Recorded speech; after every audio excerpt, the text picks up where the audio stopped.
So let's circle it back to the stationary equipment, or what's been referred to or sort of termed selectorized equipment. This is the equipment that's fixed to the floor. Just about everybody's familiar with this. Doesn't matter where you go, what gym you walk into, there's at least one or two pieces of this where there's a cable and a weight stack. This is different than the cable machines, like the cable crossover, which we were talking about maybe more plate loaded, yes, or like overhead press stacked. There's combinations of stuff. So you got chest press, knee extensions, leg extensions, leg curl, right? They're focusing on a singular muscle and or joint complex. So you got your row machines and things like that. So this is a place where I think people gravitate to very quickly, because obviously it's available to them. They're fairly familiar. It's generally very non-intimidating for, if you're not intimidated to go on the floor, you're probably not intimidated to, play around with that seated row machine or that delt machine or whatever the case is.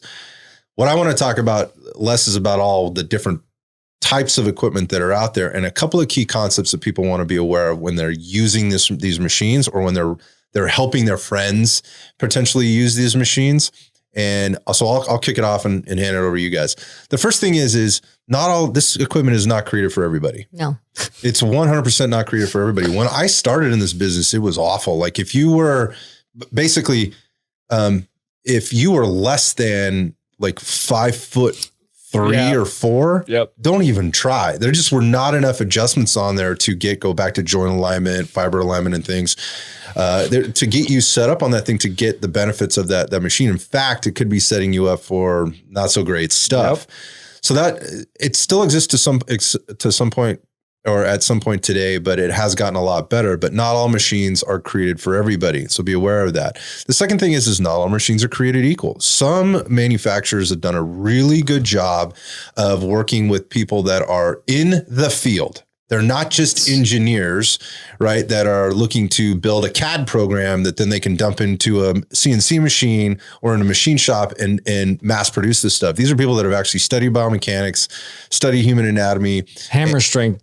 Yeah, hammer strength, life fitness. I think there's a few out there, to talk about. Cybex was one of those ones that put a lot of time and effort into. I think they do a great job. Sornex is another one.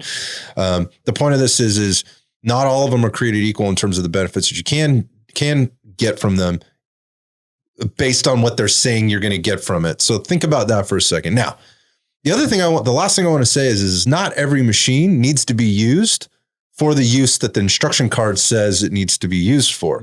There are different things. So you're going to see people in what might look really weird to you. You might see them using a push machine as a pull, or a pull machine as a push, in different ways. Don't be intimidated by that. There are applications for this. But at the same time, don't get caught up on, how can I do some circus trick on this machine over here? This machine. Yeah. I see that happening a lot too. Like, can we make this any more complicated? Just go get a dumbbell, dude, or whatever. Or another 25 pound on each side. Or something. But with the selectorized machines, so many of them to choose from in the gym. Jeff, where do you start with using machines? So for me, when I'm looking at machines, for like when I first started getting into the gym, a lot of push and back.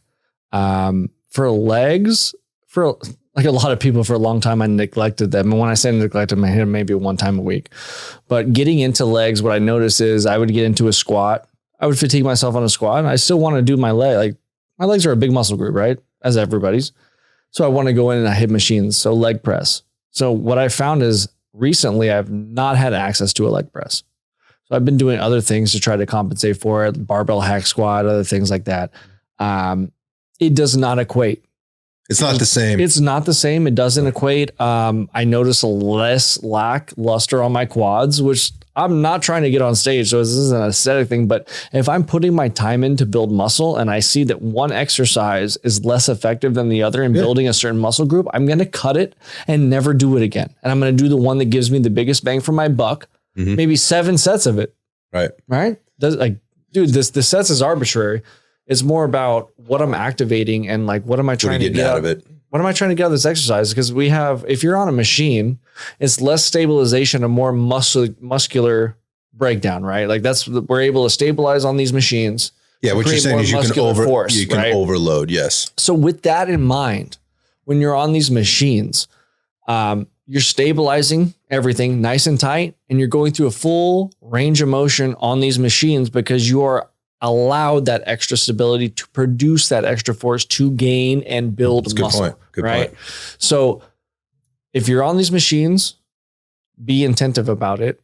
And also from that, like you're learning a motor pattern, you're able to go to dumbbells, barbells, etc. Yeah. So a couple takeaways there are they can in effect be safer, right? When you're overloading the body.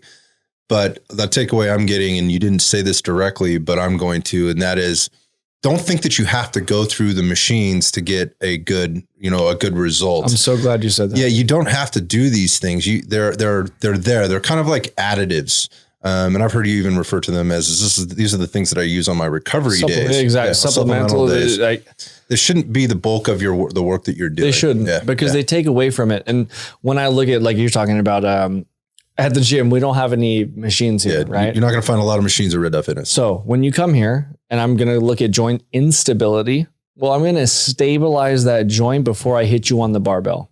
Right. That's what we're doing here.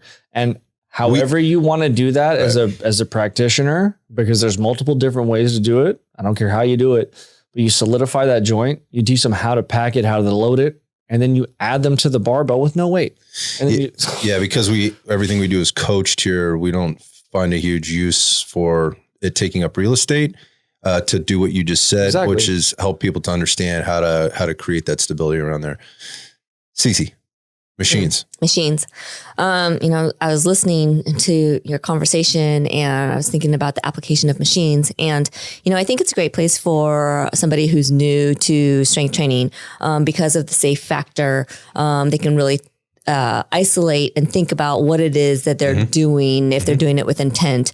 And chances are where those machines are, it's in a big box gym or in a larger gym. And, you're going to have your owners or your coaches. Chances are you're going to have somebody readily available to you to have an introduction to the machine and quickly to show about, setup and all of that. So I do think it's great for beginners, but I also see it as a great tool for individuals who are more advanced, who want to isolate a certain joint and body part for, 100%. Hypertrophy physique, or whatever. Yeah. Exactly. But the other thing is, I really like it in the fact that, I've used machines in the past really with athletes for rehab because of the stability factor and the isolating factor. And, you can do unilateral things and they really just have to focus on keeping tension in their body and working that single body part with the machine